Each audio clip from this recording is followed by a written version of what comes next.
What's up everyone? Welcome back again to my YouTube channel. So ngayon pag-usapan natin kung bakit nga ba kailangan ng payment system.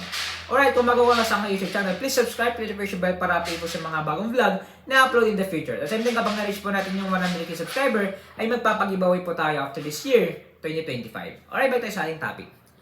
Bakit nga ba kailangan ng payment system? Alright, ito yung iba nahihirapan. Yung iba, wala dito, wala silang GCash, wala silang PayPal for the ibang bansa, wala silang bank. Okay? Ito tandaan nyo mga bagong negosyante. Kuha kayo ng permit sa City Hall tapos magpa-open account kayo sa bank. Dahil ang bank ang kailangan natin sa pagpapalaki ng negosyo.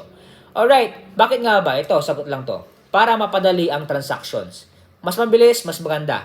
Okay? Dahil yung iba nagmamadali. Alright, bago tayo matapos sa ating vlog, if you want to buy this book, please click the Facebook page officially dyan sa description. Mag-message lang po kayo. Salamat po and God bless.